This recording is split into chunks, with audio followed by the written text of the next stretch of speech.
Well, this week on the farm has been quite the week. So we're going to do an animal roundup.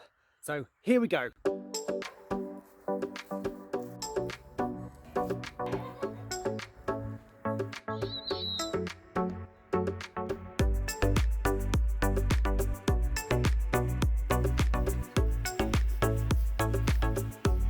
Hello, Tracy.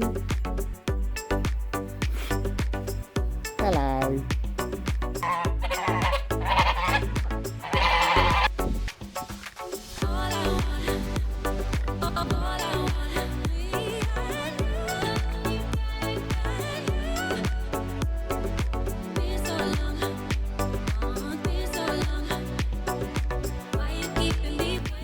The boys are all fine behind me, but as you know, I like to share the ups and downs and the highs and the heartbreak on the farm. And this week, especially if you've been following me on Instagram, you will have known that it has been quite a bad week. So we're going to do a whistle stop tour of all the good and the bad that happened this week, and look at some hope for the future. Let's start with some good. So behind me we have a brand new pheasant setup. So we bought these panels, so I'd found them on Facebook, 60 quid for all 10 panels, second hand of course, but really great. We then bought some netting online. This came in 5 by 6 meter strips, and we got one for the top and one for the bottom. It's really good for the top because it means that if birds fly up, they're not going to hurt themselves because it gives way. And on the bottom, we put it down to help prevent vermin and rats coming in. But it wasn't just the excitement of the pheasant pens, because we've got new pheasants and they are in here. This pen hasn't been completely finished yet. This pen is, and they are tragopans. I'm just going to try and find the male. So this is one of the boys down here. Well, this is one of the boys, but this is another one of the boys. And they are Temnix tragopans. He is not in his full colour yet. When he has his full colour, you can see that hint of blue on his face. And these birds are known for their display. They basically have a balloon of skin on their chest and on their head here that they inflate. So he gets 2 little blue horns that inflate and a blue bib when he's in adult display. Really excited to have him. And then the female is hiding. Where is she? She's hiding back there. Obviously they only went into this pen yesterday, so they are still a little bit shell shocked. When we first got them back, we hadn't had this constructed, so we kept them in a big dog crate in the office for a couple of days, and then they, as I say, they only came back out into this yesterday. So they've got all of this space. We made some nice perches. We're hoping that the grass will grow through this, so in the summer they'll have this lovely long grass, and especially then if she nests and hatches out her own eggs, her chicks will sort of wind their way through the grass. We've cordoned off this with just a bit of cheap membrane, and then they've got a perch, and then in there is a bucket nest that we hope she will lay some eggs in. And now on to the first bad. I have been having a real difficulty this year trying to breed the rabbits. The male wants to do his job. The 2 girls, Tally and Liara, just do not want to lift. I finally managed to get Liara to lift about a month ago. And this is her little hutch down here. And let's open this door. She made a nest. However, on Tuesday night, she gave birth to 8 really healthy, lovely kits. Came back on Wednesday morning and she hadn't built a nest. She hadn't pulled any fur out, and they were all dead. And now she seems a little bit upset. She doesn't really understand. So after they were all dead, she then spent the day pulling fur, and she's a little bit confused as to what went on. Now, nothing is dead until it is warm and dead, so I spent about an hour with the rabbits in my crotch because that's one of the warmest places. Ladies will often have the eggs and things down their bra. I put them in my pants, nothing. And then the car it was quite sunny that day, so I put them in the car, again nothing. So none of them made it. I don't really understand why she did it, because she's had loads of litters before. She just decided not to do everything correctly this time. So that was a real downer.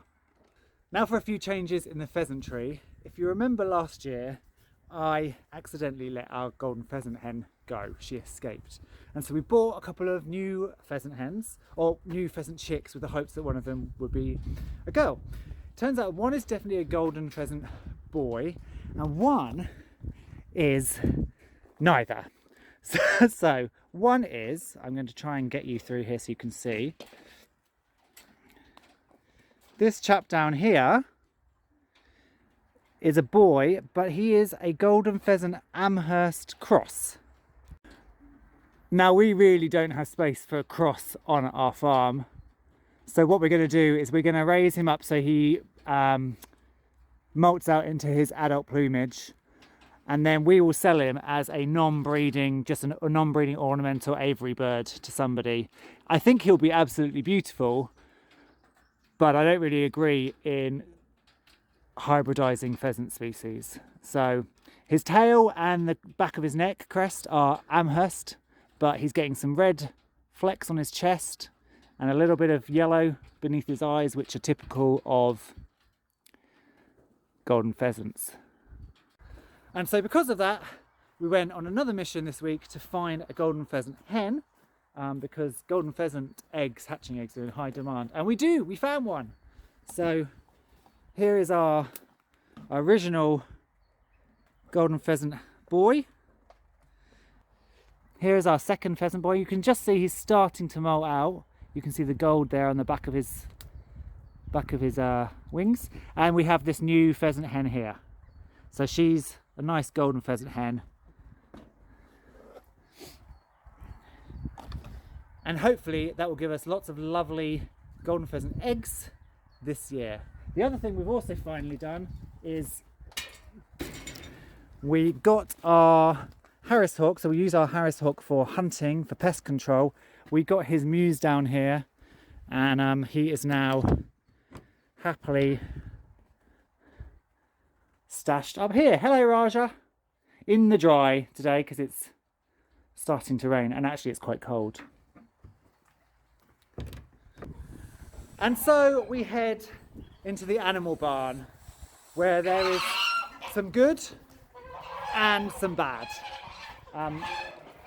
It's the space at the moment after the storms where most of the animals have been put.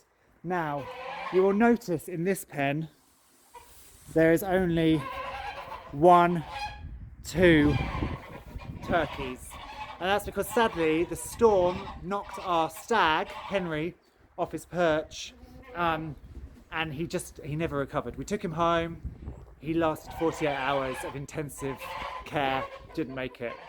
The good news is I am picking up a new turkey stag tomorrow, so hopefully we will have turkeys still this year. Also, we're getting loads of silver appleyard eggs and loads of Ixworth eggs, and those are now for sale on the website. So if you're looking for Ixworth hatching eggs or silver appleyard duck hatching eggs, you can get them now on the website. The other really sad news is that, as you know, we have all of our they make such the geese. I'm trying to film. Yes. Yeah, I'm trying to film. I'm trying to film, little ones. Yes.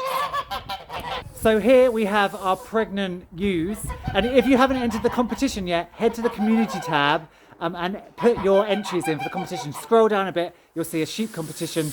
Add your entries for lambing. But we have all of our pregnant ewes in here. However, sadly, on Tuesday night, Gertie, who is over here, Gertie went into labour, and she has not been looking well for a couple of weeks. She's actually looking much better now. She's kind of chilled out, much happier, not looking so sad. But she ended up having 2 stillborns. So giving birth to stillborns can be pretty troublesome because A, they don't get into position properly because they're not alive, and B, they don't help themselves along the birth canal. So Gertie had her first one backwards. It was a little ewe lamb, and she looked almost to full term. She just hadn't quite completed the growth around her navel. And then the second one was a ram lamb. He had his head first, both of his legs were back, and once I got him out, I had to help with him. His eyes had sort of sunk in and gone rotten, so he'd been dead for a little bit longer. I'm being eaten down here. Benny. So sadly, it means that Gertie will not be having lambs this year. Please, if you do go to the competition, I'm going to take her name off the rota, but please don't guess that she's going to lamb first. But she has, unfortunately, already lost her lambs. The others all look really, really good. I'm happy with the development. Everybody is starting to bag up now. The Norfolk Horns, who I wasn't sure because they scanned empty, she's getting an udder. I've seen Cotton's babies or baby moving, and I've seen Coco's babies or baby moving as well. So that we are all pregnant, which is good. So we'll just see who... Can you get off the camera? What are you doing? You're being naughty, that's what you're doing. So it has been a little bit of a week, especially when Gertie lost those lambs on Tuesday night. Then Liara had her babies, and I thought, okay, the cycle of life. And then on Wednesday morning, the babies had died as well. The other thing is, you have to remember that you normally lose lambs and goats, really, at the beginning of the season, because they're always going to come out before the full-term lambs come out alive. But it is quite hard to remember that when you're in the midst of all these losses, and you do start to feel like, what am I doing wrong?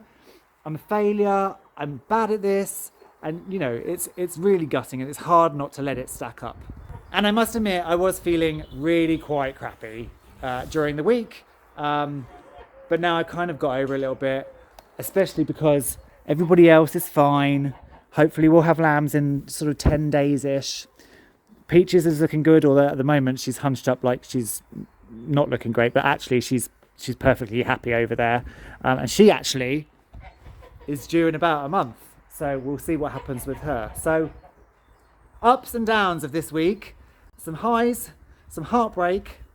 But if you want to see last year's lambing, when we had Connie give her beautiful twins, then click the video that's just here.